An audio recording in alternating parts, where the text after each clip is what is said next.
جدھر ریاست نے ذمہ داری لی تھی اپنے کمزور لوگوں کی. یہ جو آپ پیچھے دیکھ رہے ہیں فلیٹ، کیوں یہ 2011 تب سے یہ پروجیکٹ ہے اور یہ چلتا نہیں؟ کیونکہ غریبوں کا پروجیکٹ ہے. یہی وی آئی پیز کا ہوتا تو 2 سال میں پورا ہو جانا تھا. غریبوں ہیں، کسی کی آواز نہیں ہے، مزدور ہیں، ان کا پیسہ بھی کہیں اور چلا جاتا ہے، ان کی زمینوں بھی اور استعمال ہو جاتے ہیں، ان کے اوپر قبضہ گروپ بھی آ جاتا ہے، کیونکہ آواز نہیں ہے لوگوں کی، کمزور ہیں لوگ. ہماری ذمہ داری ہے ریاست کی کہ ہم اپنی کمزور طبقے کی ذمہ داری لیں، جس طرح مدینہ کی ریاست میں لی گئی تھی. تو انشاءاللہ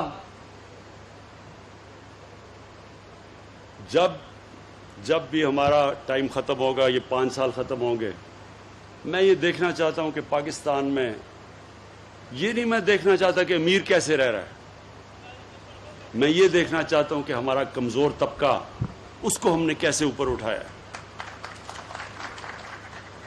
آپ کو شاید میرے پختونخوا کے ممبر آف پارلیمنٹ، میرے chief minister, governor, ministers, M Ps, شاید آپ کو اس چیز کا نہیں پتا کہ پختونخوا کے لوگوں نے آپ کی پارٹی کو 2/3 اکثریت دی کیوں، جبکہ وہ کبھی دوسری باری نہیں دیتے کسی کو. ایک باری دیتے ہیں لوگوں کو، دوسری باری میں ایک وہ گیا تو دوسرے کو پھر چانس دیتے ہیں. تو کیوں 2/3 اکثریت دی؟ یونائٹڈ نیشنز UNDP کی ایک رپورٹ ہے یونائٹڈ نیشنز کی، وہ بھی انہوں نے شائع کی ہے. 2013 کے بعد سارے پاکستان کے صوبوں میں جس صوبے کے اندر سب سے تیزی سے غربت کم کی گئی وہ پختونخوا تھا. جس صوبے میں، دوسری چیز، سب سے تیزی سے امیر غریب میں جو فاصلہ تھا وہ کم کیا گیا وہ پختونخوا تھا. اور تیسری چیز UNDP کی رپورٹ میں آئی کہ جس صوبے میں سب سے زیادہ ہیومن ڈیولپمنٹ ہوئی، انسانوں کے اوپر سرمایہ کاری کی گئی، وہ پختونخوا تھا. اس لیے پختونخوا کے باشعور لوگوں نے 2/3 اکثریت دی ہمیں. مجھے تب بھی میں سنتا تھا جی کدھر ہے نیا پختونخوا، بڑے بڑے وہاں سے آتے تھے پنجاب کے وہ پولیٹیشین جو آج دم دبا کے لنڈن میں بھاگے ہوئے ہیں اپنا پیسہ بچانے کے لیے اور قانون سے بچنے کے لیے. زیادہ دیر نہیں بچے گا انشاءاللہ، ان کو ہم واپس لے کے آئیں گے، فکر نہ کریں گے. تو یہ یہاں آ کے کہتے تھے کدھر ہے نیا پختونخوا، کیونکہ ان کو تو عادت پڑی ہوئی تھی کہ صرف بڑے بڑے امیر کو امیر کر دو. ان کو تو پتہ ہی نہیں تھا کہ نیچے کیا ہو رہا ہے، کتنا بڑا انقلاب آ رہا ہے. اور انشاءاللہ اس باری جب ہمارے 5 سال مکمل ہوں گے تو جو انقلاب آئے گا وہ سب سے پہلے صحت کا انقلاب. یہ جو ہیلتھ کارڈ ہے، اور میں خراج تحسین پیش کرتا ہوں سب سے پہلے جو صوبہ جس نے سب سے پہلے یونیورسل ہیلتھ کوریج کی، مطلب کہ سارے شہریوں کو کور کیا ہیلتھ انشورنس سے، وہ پاکستان کی تاریخ میں وہ صوبہ. اور آپ کو اس کا اعزاز جاتا ہے محمود خان کہ آپ نے سارے صوبے کے لوگوں کو کور کیا. اور آئی ڈی کارڈ جو آپ کا ہے، ایک پختونخوا کے شہری کا آئی ڈی کارڈ کا مطلب کہ اس کا خاندان کو ہیلتھ کوریج پوری مل گئی ہے 10 لاکھ روپے کی. اور اس سے آپ دیکھیں گے کہ پرائیویٹ سیکٹر اب ہسپتال بنائے گا. ہو سکتا ہے کہ آپ کو یہاں محمود خان پیسہ ہی نہ خرچ کرنا پڑے، پرائیویٹ سیکٹر آ کے یہاں ہسپتال لگا دے.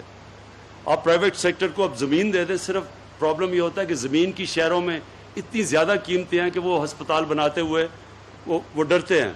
تو اگر آپ نے ان کی کنسیشن پہ یہاں زمین دے دی تو پرائیویٹ سیکٹر، کیونکہ اب تو سب کے پاس ہیلتھ کارڈ ہے، تو سب پہلے تو یہ تھا نا جی غریب علاقوں میں جاتا کوئی نہیں تھا پرائیویٹ سیکٹر میں، اب تو ساروں کے پاس ہیلتھ کارڈ ہے.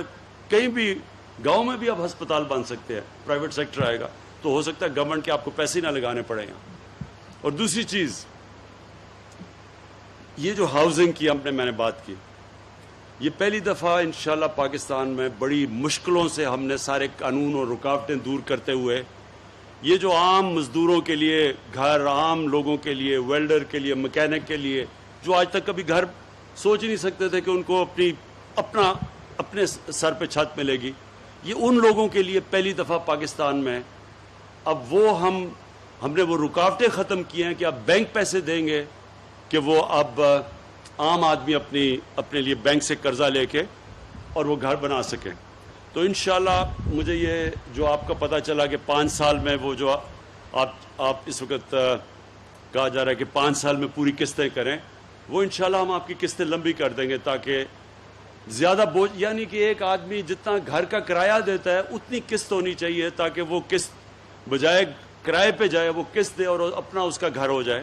تو انشاءاللہ وہ میں اس کا پورا کروں گا. اور وہ جو آپ نے باقی آپ کی زمینیں پڑی ہوئی ہیں, جو لیبر کی زمینیں پڑی ہوئی ہیں, میں نیا پاکستان ہاؤسنگ کو خاص طور پہ جا کے آج ہی بلکہ کل پہنچ کے میں آفس میں تاکید کروں گا کہ آپ کے ساتھ بیٹھ کے ایک پارٹنرشپ کریں تاکہ یہ جو جتنے بھی آپ کے یہاں ہم کنسٹرکشن شروع کر سکیں اور مزدوروں کے گھروں پہ, تاکہ ساری جگہ کام شروع ہو جائے.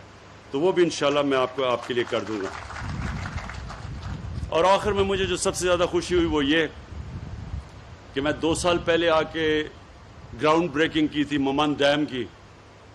تو آج جب میں نے وہ جو ممند ڈیم دیکھی ہے, ماشاءاللہ وہ پورا کرونا کے باوجود پورا اس کے اوپر کام ہو رہا ہے اور 2025 میں یہ ڈیم بن جائے گی. اور اس ڈیم سے 17,000 ایکڑ زمین مزید پشاور کے علاقے میں اس کے اوپر سیراب ہو جائے گی, اس کے لیے پانی ہو جائے گا. پشاور کے لیے 300 ملین گیلن کا پانی آ جائے گا کیونکہ پشاور کا پانی نیچے جا رہا ہے.